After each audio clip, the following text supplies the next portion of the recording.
Good night. Our team consists in Jose Jimenez, Fabiola Solorzano, Victor Diaz, Andrew Pocket, and myself, Miguel Hernandez.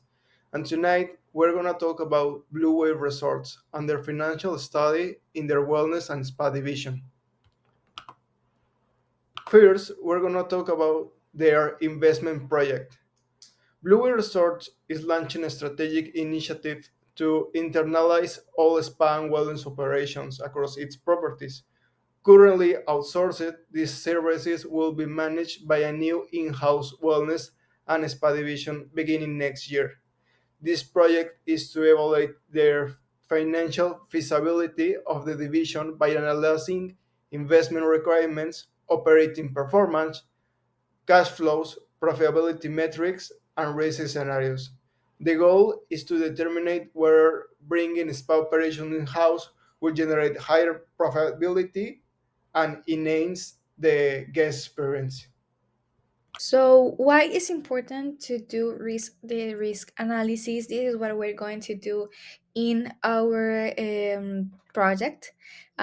It's important because the modern business landscape is full uncertainty. So, risk analysis is a tool that helps us to stay ahead on the uncertainty, and it allows us to anticipate potential threats and systematically minimize your vulnerabilities. This leads to one critical outcome, the ability to make better proactive decisions. So ultimately, performing this analysis is a way that you actively protect your core business, your operations, and your finances. So let's talk about our initial investment data. The initial investment data was gathered from two variables, the fixed assets and the working capital.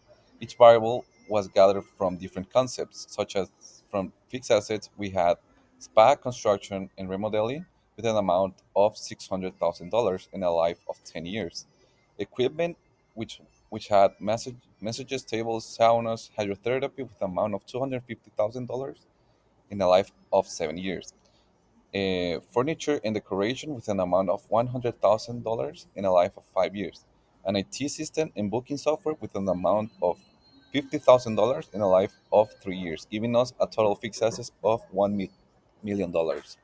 Then for our next variable, which is working capital, we had the concepts initial inventory, which were oils, creams, uniforms with an amount of $20,000, receivables reserve with an amount of $15,000, cash reserve for operation $50,000, giving us a total working capital of $50,000. So if we add the total fixed assets and the total working capital, it gives us a total initial investment of $150 million. Thank you for your attention. Okay, so let's talk about a WACC. The WACC is the weighted average of the cost of capital, is the average interest rate a company pays to finance its assets. So it tells us of how much is it costs the company to raise money. This table shows us the sources of that money, and the company is financed by 50% by all capital and 50% by loan banking. The bank debt is from Banamex and 18% and is cheaper after taxes. It's at 12% and because the interest payments are the tax deducible. The cost of own capital is 22%, and we multiply the cost of each source by its weight, and the final result is a WACC of 17%, and this 17.30% is the minimum rate of return that the company must earn to make any investment or project to be financially successful and avoid destroying value. Now I'm gonna talk about the sophisticated techniques. At first, I'm gonna start with the MPP. The MPP is calculated by the totaling the project's cash flow after they have been adjusted for the time and risk. There is, as you can see, the result is positive, which indicates that the project successfully create shape shareholders value beyond our 17.30% cost. Now is EAR. The EAR is the pros- project's international rate of return. We compare this to the 17.30% cost of capital, the 37.8% 87% return is significantly higher than the cost, confirming the project's strong efficiency. Now the MER is the adjusted returns rate, calculated by assuming cash flow are reinvested at the 17.30% cost. Since the result is 27.77%, is still above the cost. So it's valued the project's profitability under a more view, conservative view. Now the PE. The PE is the ratio comparing total value received to, to a total cost. Because the result is greater than 1, it confirms that the project returns more value than it requires to invest. And at the end, we're going to talk about the DPV. The DPV tracks how long it takes for the discount cash flow to recover the initial investment. As you can see, the realizability is short. It's about 2.97 years recovery period. Helps to mitigate financial risk. All right, so moving on to our analysis of the three different project scenarios. To start with pessimistic, we see lower demand, slower revenue growth, and higher operating costs and conservative utilization of services. Then a normal is expected demand and stable cost structure, and we just use the baseline assumptions from the financial model. And optimistic, there's higher than expected demand and strong occupancy and service utilization, and with improved cost efficiency.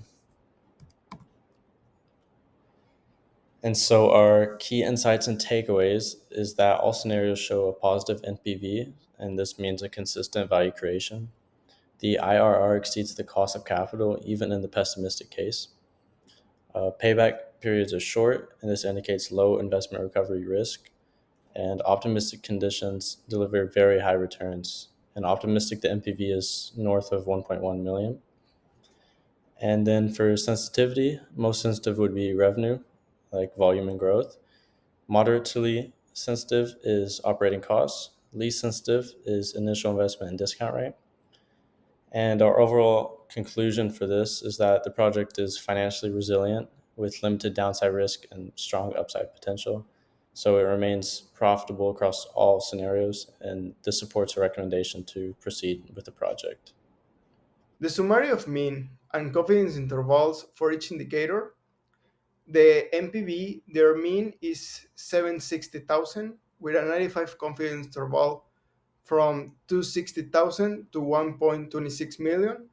The IRR, their mean is 31% with a 95 confidence interval from 17% to 42%. The payback period, their mean is 2.2 years with a range of 2 years to 3.4 years. And the profitability index, their mean is 1.72 with a range of 1.25 to 2.25.